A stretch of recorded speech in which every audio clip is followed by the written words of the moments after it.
Hello, and welcome to OurHealth Urban, the health show with an urban perspective. I'm your host, Dr. Herbert Smitherman. No matter how long you've been smoking or what health problems you face, quitting will improve the length and quality of your life. But quitting can be a challenge, and when you're learning how to quit, it helps to know what you're up against. On today's program, you'll learn about nicotine and why it makes smoking addictive. You will also learn why quitting is both a physical and mental challenge and why support is important. We'll also be joined by Dr. Alvin Bowles and Dr. Eric Ayers, who will tell us about the damage smoking does to the body. And former smokers share their challenges and success with kicking this addiction. Understand, quitting is difficult. Nicotine is highly addictive. 70% of smokers want to quit, but research has shown that only 3 to 5% of smokers remain quit after 1 year without support. The negative effects of cigarette smoking cause an estimated 443,000 deaths, or nearly 1 out of every 5 deaths each year in the United States. This is more deaths than caused by HIV, illegal drug use, alcohol use, motor vehicle accidents, suicides, and murders combined. We'll help you get ready to quit and get you started on your journey. First up, the physical challenge to why quitting is so hard. Mark Twain once said, "Quitting smoking is easy. I've done it 1,000 times." Maybe you too have tried to quit several times. The reason quitting and staying quit is hard for so many people is because of the drug nicotine. Tobacco contains greater than 250 toxins and cancer-producing agents, plus nicotine. Nicotine is not cancer-producing. It is the substance in cigarettes that cause the addiction. It takes 10 to 20 seconds from the time you take a puff on a cigarette for nicotine to get to the brain.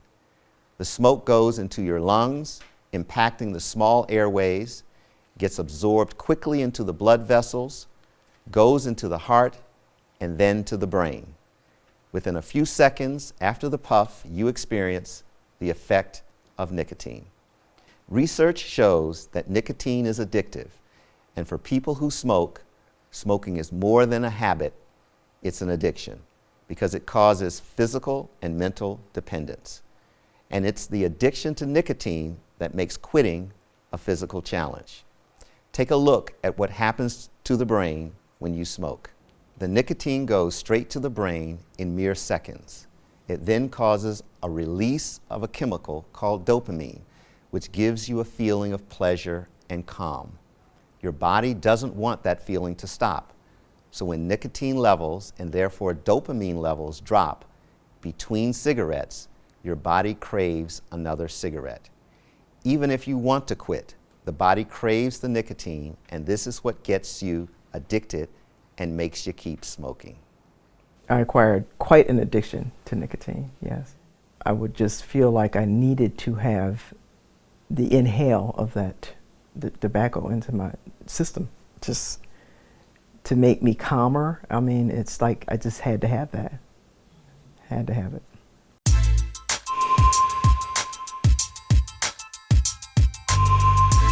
You just learned that nicotine is addictive, which makes quitting a physical challenge.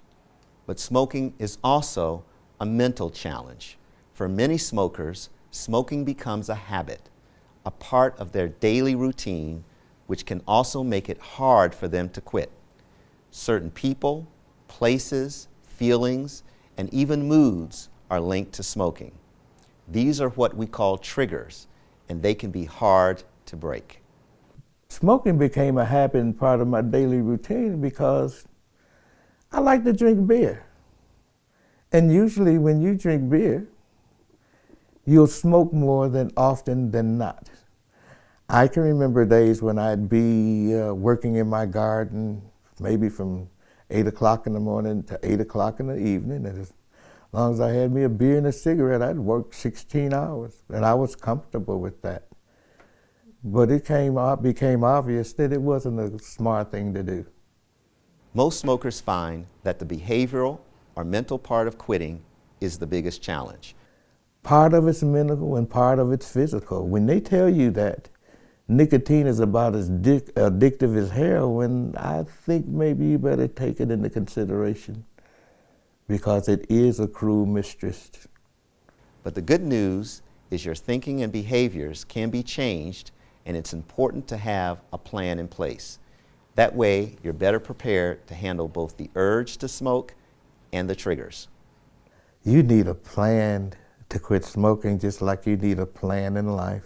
I knew that I would have to wait for about 4 weeks before I could get my tooth pulled. And I made it up in my mind that when I go in and have this oral surgery, I wouldn't be able to smoke.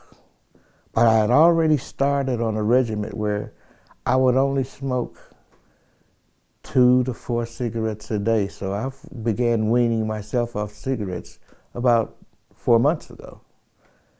But waking up in the morning, you say, I'm not going to smoke, but you'll get 1 and maybe 2. And when I had the surgery, I couldn't smoke at all. And I was looking forward to that day, because I said, if I can make it for 1 full week, I think I can make it over the hump.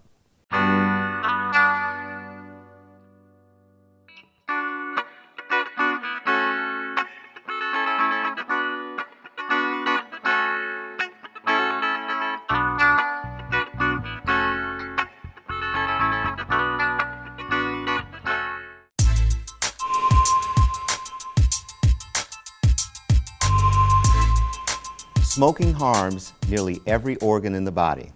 It causes lung cancer, leads to chronic obstructive pulmonary disease or emphysema. It's a major cause of peripheral artery disease and increases your risk of stroke, heart attacks, and cancer. Joining me today to talk about the damaging effects of cigarette smoke is Dr. Alvin Bowles and Dr. Eric Ayers. Dr. Bowles is a pulmonologist with Henry Ford Health System, and Dr. Eric Ayers is an internist and pediatrician at Wayne State University and the Detroit Medical Center. Gentlemen, welcome. Thank you. Would it be fair to say that cigarette smoke damages almost every organ in the body? Yeah. Absolutely. So what are some of the health risks associated with smoking? Some of the health risks would be increased in young kids and even up to adolescents, lung disease itself, or increased risk of asthma. It can also lead to arterial disease, as you mentioned, peripheral arterial disease, which effectively is the hardening of the arteries because of the smoking, which can lead to coronary artery disease and stroke. It can have its effect on the skin, in that you have changes of the skin, a darkening of the skin, if you may occur from the smoking, along with some other things that are unique to the disease itself. So why is it important to stop smoking? It is important to stop smoking so that any given person can be in much better health. We know that cigarette smoking leads to an earlier death. It would reduce the incidence of lung cancer, and even reduce the incidence of difficulty in breathing associated with that term we call COPD and emphysema. Whenever you see someone coming in with shortness of breath, coughing, and wheezing frequently, and having to be hospitalized or receiving steroids and antibiotics, they can reduce all of that morbidity. And of course, we know that a lot of those people end up on mechanical ventilators and don't make it off the ventilator, and sometimes die as a result of all of that. So if we have someone out in the audience who wants to stop smoking, sort of what are the steps they need to take in order to do that? First, they have to, a lot of times it's the physician who is the lead or takes the lead in asking the question. Visiting their physician is one step. One step. And ask the question, do you want to stop smoking? And what would be the advantages of stop smoking? And what you will find is some of the failures if you engage in stop smoking, what will keep you from keeping on that task of stopping. And then setting a quit date becomes most important, and being held accountable for that quit date. If an individual also asks for assistance, which may be medical assistance as opposed to going cold turkey, then we should be able to offer that option to them. So what are some of the medical treatments that are associated with helping people to quit? When I first entered practice a few years ago, Okay. Just a few. just a few years ago, I thought about that, and I said, well, my patients are going to love me, and all I have to do is just tell them to quit smoking, and everybody will quit.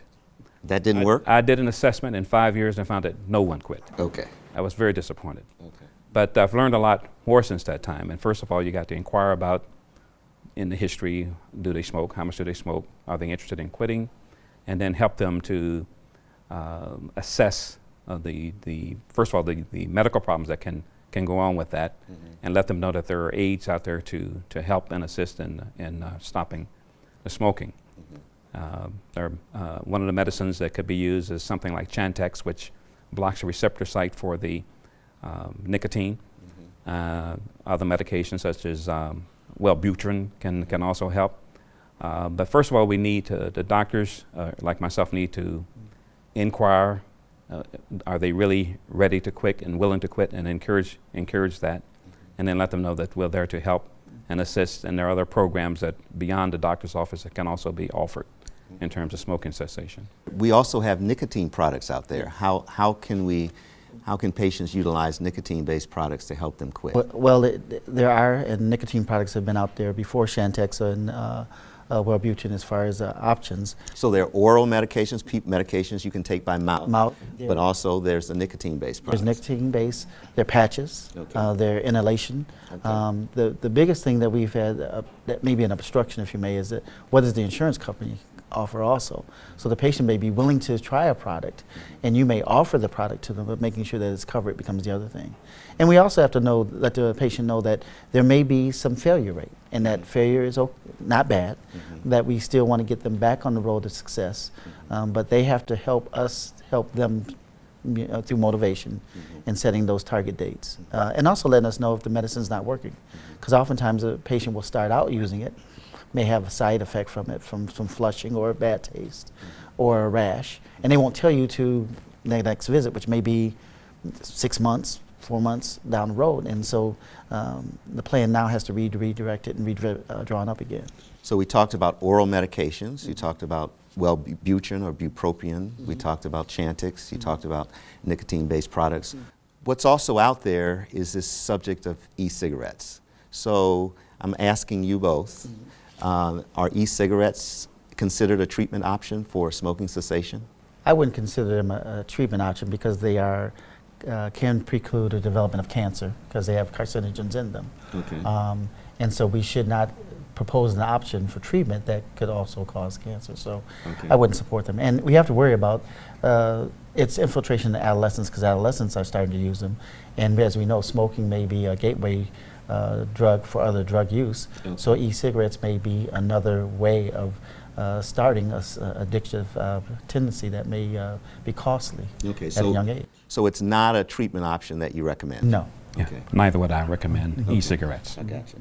I was going to mention earlier that some of the minimal success that patients I've had with cigarette smoking before we had all these other treatment options was to, if they smoked a pack a day, they would start smoking 18 a day, Right. then 15 a day for a while. And some people were successful with that. Even though the numbers were small, it's sort of similar to what people do with nicotine patches. You reduce the amount of nicotine they're getting, and they would do it by just taking less cigarettes per day. And for some of those who have insurance issues with buying the nicotine patches, if you're smoking 20 or whatever you're smoking, cut it down by a few cigarettes per day, few days, and keep going that direction. That So- may be helpful to do that. So there are 20 cigarettes in a pack so that the audience knows. So what you're suggesting, Dr. Bowles, is to say that for the first week or two, smoke 18 per day instead of 20. The following 2 weeks, smoke 16 per day. So it's basically... Or some number like Or yes. some number, Yes. some number where you're titrating down the number of cigarettes you're using every day. It's a way that people can start weaning off the nicotine if they cannot afford the nicotine-based products over the counter. That is correct. Okay. And it's self-motivating, so it's something that they are in control of themselves also. Okay, so it also lends itself to more patient-centered control. Yes. Okay, thank you. That's very, very important. We're going to take a break and be right back. The thought of my sons growing up without me inspired me to quit smoking. I talked to my doctors and then I threw away all my cigarettes, ashtrays, and lighters. I started exercising instead of smoking. Letting my friends online know I was quitting kept me on track. Staying away from alcohol when I was first quitting was key. I kept on trying, learned something each time. Do whatever it takes. No matter how many times it takes. We did it. You can too. For free help, call 1-800-QUIT-NOW. Welcome back to Our Health Urban and our discussion on smoking cessation. Now, we had a robust discussion in our last segment, and I want to get into some of the health risks. Can we talk about some of the health risk of smoking? Yes, we can. So one of the things that it can cause is allergies, okay? Often people will confuse allergies with sinus. And so they'll have a lot of postnasal drip. They'll develop a cough, which can be bronchitis. And it may erode to emphysema or lung disease itself. And so for that reason in itself, it needs to be thought about what they're doing and what they're doing to themselves.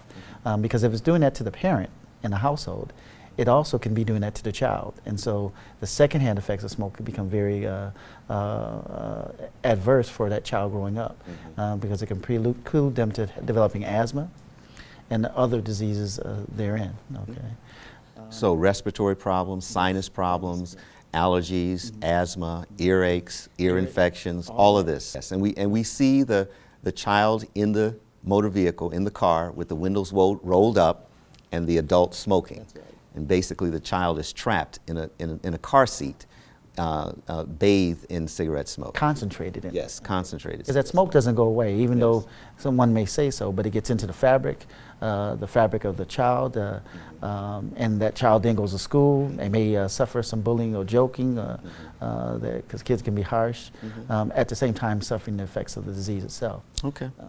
So Dr. Bowles? Actually, there's a lot more, in the adult, there's a lot more atherosclerotic cardiovascular disease and heart disease related to cigarette smoking than there is to lung disease. But the obvious lung disease is COPD, a so-called emphysema, and chronic bronchitis. Sometimes they just simply have a lot of cough all the time, bringing up sputum, spitting, and those kind of behaviors. But there's all kind of other problems going on, even hip fractures, stroke risks, and from the vessels and things like that can occur. So all of these problems are associated with tobacco use. When if they had stopped smoking earlier, they wouldn't have that problem. So it's a huge mortality and morbidity associated with tobacco use. So there's a huge burden of disease related to this. So let's say I were to stop. Does some of that burden go away with time? Some of it does, but again, damage is damage. If you look at somebody who may be a diabetic and is a smoker, diabetes is a disease that affects the blood vessels in itself, but add smoking on top of that. And so I like to use the example of plumbing, and you're having calcium deposits that are there. And even though the calcium deposits, you can try to change the filter, once they're there, they're hard to get rid of, okay? And that puts a wear and tear on the plumbing itself. So one issue is the damage that's created, be it in the lung or the heart, not reversible once we stop. But however, you won't continue to have damage if you were to stop. So that the damage that's been created, you already have. If the lung tissue is destroyed, that lung tissue is gone. However, if you stop smoking, you won't further damage, for example, the lung in the future. And that goes to, you have a change in the risk of stroke, heart attack. You might have some better control of your blood pressure with some intervention with medicine and lifestyle modification. But a lot of this is lifestyle choices that we are talking about. And that's the thing, hard to get people to understand that, you made a choice to start smoking. You can make a choice to stop smoking. Dr. Bowles, Right, you get the last word. It's better not to have the problem in the first place than to try to patch up the problem later on. We just don't have the tools to do that. Right, so the best prevention is not to start in the first place. Start in the first If place. you are smoking, the second best option is to try to quit. Try to quit as soon as possible. As soon as possible. At any age. At any age. And even though it is smoking of a different type, hookah smoking also raises the risk also. It is smoking also. It is toxic. And so we need to let those that are starting to do that know that it has this risk factor, just like cigarette smoke. So any inhalation, anything you're putting and inhaling is not good for you or your lungs. Thank you, Dr. Ayers. Thank you, Dr. Bowles. Thank you both for being here. We've learned quite a lot about tobacco cessation. Thank Thank you. you. Cigarette smoking is the #1 preventable cause of disease and premature death in this country, yet more than 45 million Americans still smoke. Secondhand smoke is also a serious concern. There are numerous studies that suggest secondhand smoke causes disease and premature death in children and adults who don't smoke. So please understand, for every 8 smokers that die of tobacco-related disease, they take 1 non-smoker with them. If you smoke, this may give you just one more reason to quit.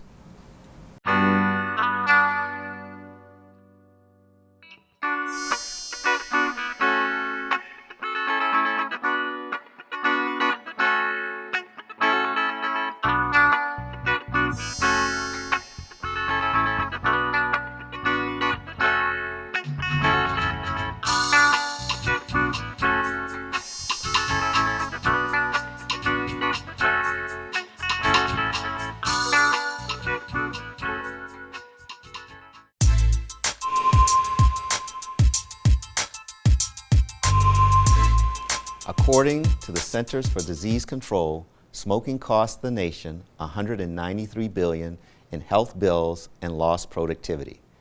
This has led an increasing number of employers to adopt policies against hiring people who smoke. If a potential employee does test positive for nicotine, they're actually given 90 days and they can reapply for that position or another position. We felt it was important to set a standard not only with us being a smoke-free campus, but also setting the standard with our employees that our new employees that are hired. There have been employees who have had an offer and an offer has had to have been rescinded after the pre-employment screening. As more companies refuse to hire smokers, your being able to quit smoking may very well determine whether or not you're able to get a job or keep the one you have.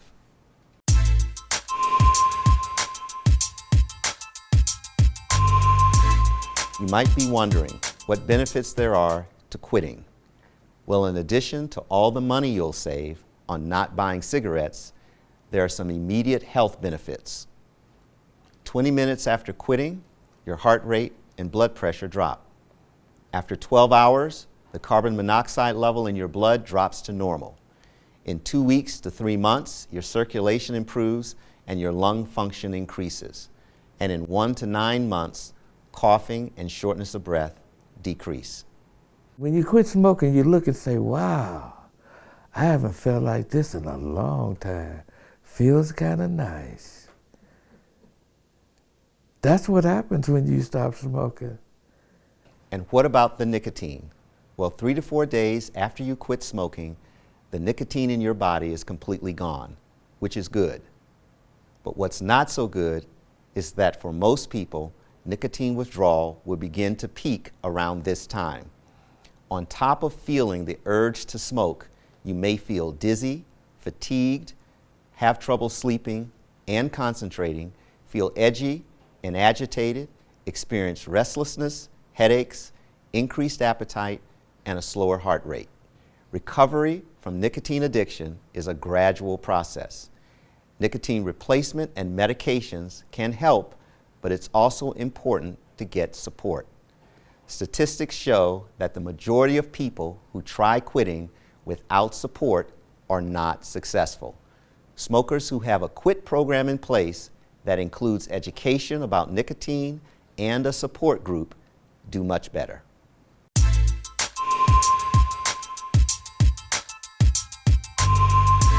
Smoking can have a devastating effect on your life, your health, and your family. This former smoker shares how it impacted her life.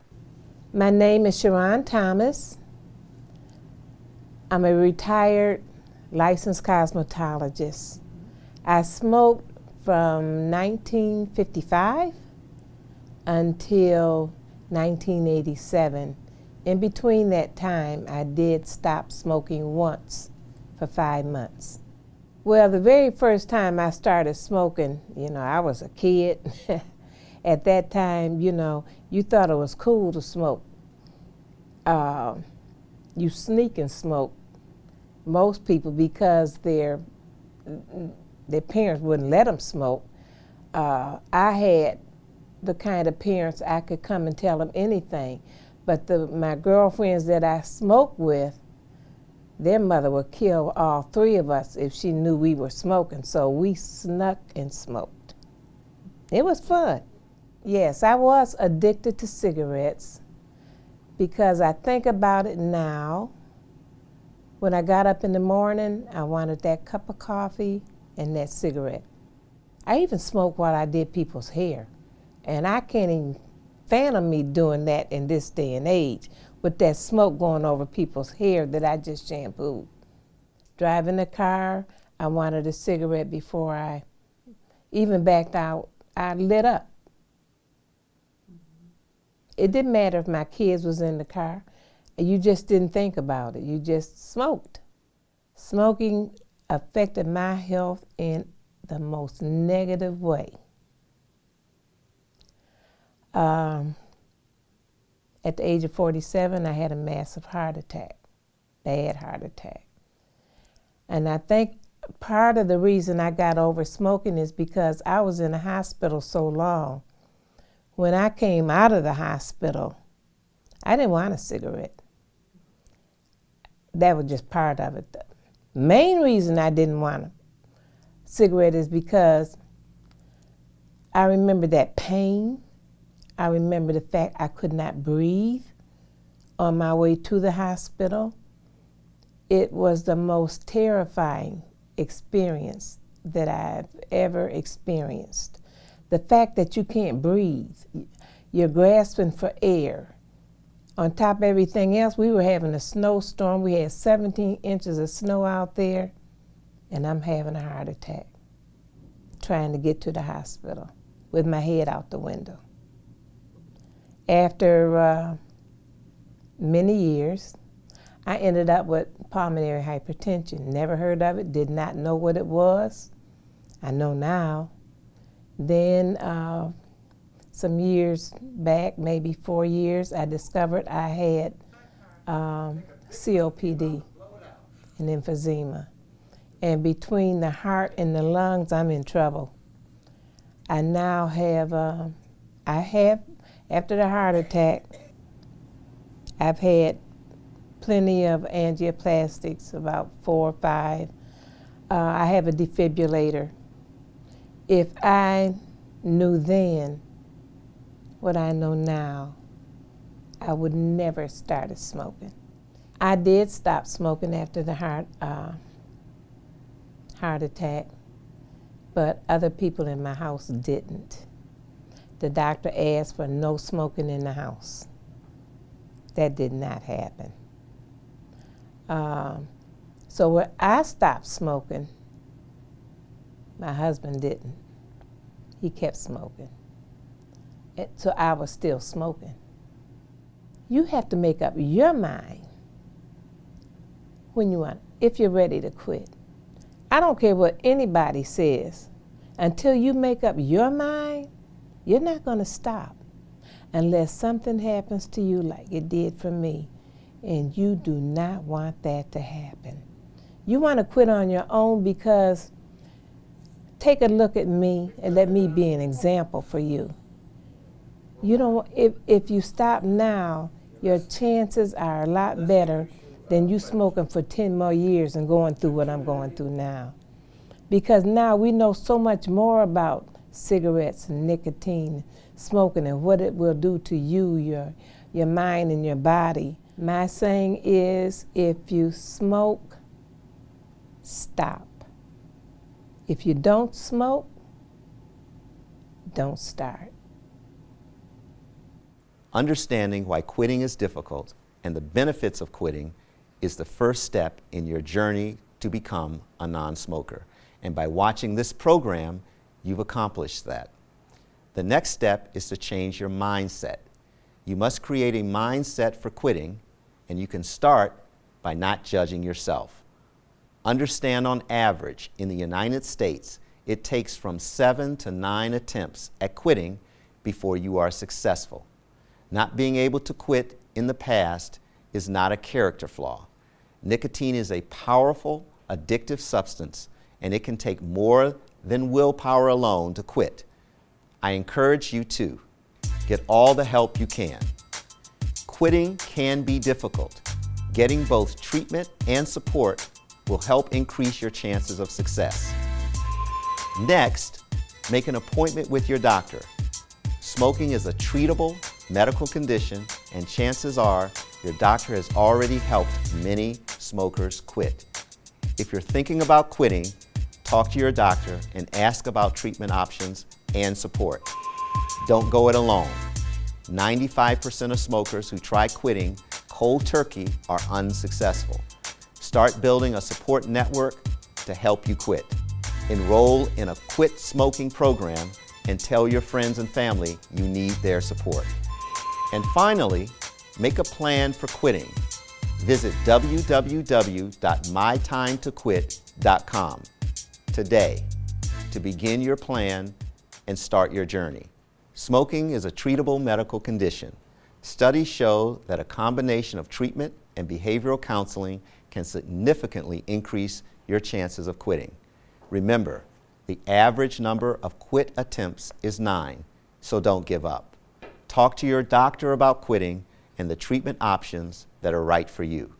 A combination of treatment and support will help you overcome both the physical and mental challenges to help you succeed. So thank you for watching, and remember, every smoker was once a non-smoker, so never quit quitting.